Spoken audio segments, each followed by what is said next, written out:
level question that, but also on a personal level, like, is there a motivational work that's affected, right? Like, what if you give somebody $1,000 a month? Like, are people going to work less? Is this like going to make us lazy? Well, there are a bunch of Silicon Valley techies that are supporting the campaign that love innovation. They're literally like almost the embodiments of innovation. Yeah. I mean, most people know that, like, Elon Musk endorsed me. But it's not just him. A bunch of them, yeah. Yeah, Alexis Ohanian, Sam Altman, Jack Dorsey have all either donated or are supporting in various ways. Some of them might even like ask a question like today, that. Yeah. So these are people that know that it's a much more positive environment for innovation when people feel like they're participating and sharing in it. Markets function better. Yeah. Everyone, it's just like, it's a really bad environment for innovation, like the winner take all extreme economy, someone like Trump in the Oval Office and people turning on each other. That's a very bad innovation environment. So it's one reason why I have a lot of techies who are behind me, knowing full well. And when I go to some of the techies, I say, hey, we automating away the jobs? Like, oh yeah, we are. And it's like, hey, do you want to like try to pay some more to like keep our society together? A lot of them are like, yeah, I would. It's like, it's not like people are just, like dragons on piles of gold coins. It's like they're freaking parents, they're Americans, they're humans. Like Jack grew up in the Midwest. Jack's like, things not looking so good. So, I want to put words here when words in mouth. But, it's like they're human beings. They're families. And they know that it's a better environment for innovation if we're still actually excited about it. And the studies have shown people don't work less. And there's places that the working less thing, yeah. Like, so two groups worked less when they got extra money. Right. New moms who spent more time with their kids, which I don't think we're sad about, and teenagers who graduated from high school at higher levels, which I also don't think we're sad about. Yeah. And so someone actually in South Carolina asked me, it's like, hey, what's it going to do to work ethic? And here's like the way I genuinely feel about it. It's borne out by the data. If you're hardworking now and you're watching this right now and you get $1,000 a month, are you really just going to like stop working? Of course not. Some of you might even work harder because you'd be like, hey, now I have like some stuff to play with. If you're really lazy and you get an extra $1,000 a month, are you still going to be lazy? Probably. You know what I mean? Like, like it's like $1,000 a month does not transform someone's nature.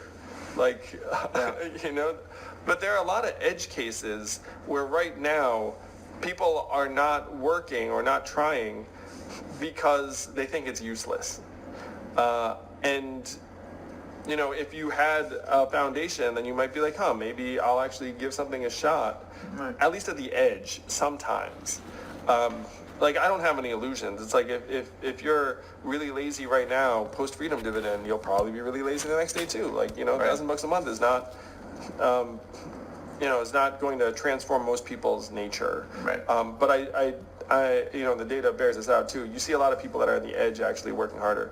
And one of the things that struck me about some of these studies is that you see kids in particular flourishing more when these families get the money because they become more conscientious. And what conscientiousness is in the context of child development is like, if I do something right, then good things happen.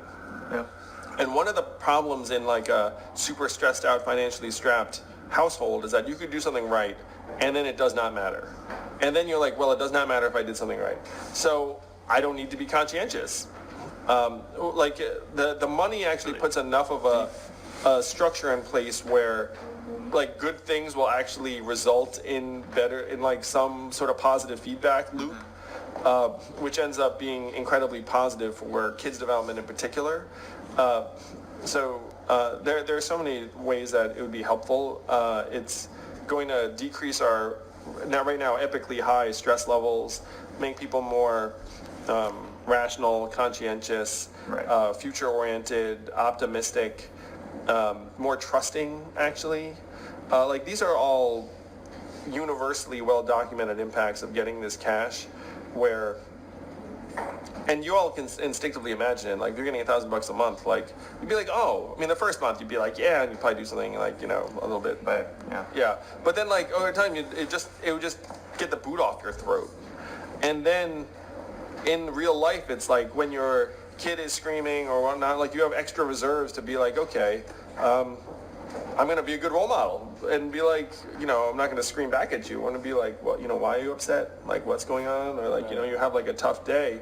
You're just like better able to respond and make better decisions. It's not about the money. It's about what the money does for us. You say that a lot, about more than the money. Yeah, it's about everything but the money. It's about our health, our decision making, our relationships, our kids, our mental health. What we'd want to do with our lives. And the amazing thing is that this is just a popular choice. Like, enough of us get together, we can do it. Like, there's nothing stopping the majority of citizens of a democracy from saying we should have a dividend of $1,000 a month. And you know what's really interesting is, like, I felt this after the debate, is that I think a lot of Americans are waking up to this. They're just like, wait, we can do that? Yeah. That's a thing? Like, and I'm like, oh yeah, it's a thing. And then you can almost sense there's some people being like, shh, it's not a thing. It's not a thing. Like, let's talk about that. Yeah, let's like not talk about it. But Americans are very smart and savvy and being like, wow, we can do that. Like, and then, some people reflect on it too. I'd tell you, the financial bailout really did open my eyes to a lot of things. That's when you started VFA, right? I started, literally, financial bailouts affected me so profoundly where I, quit my job and spent 7 years building a nonprofit that was a labor of love for me, and it's still a labor of love for, some very, very, incredible people that are doing awesome work on it every day. And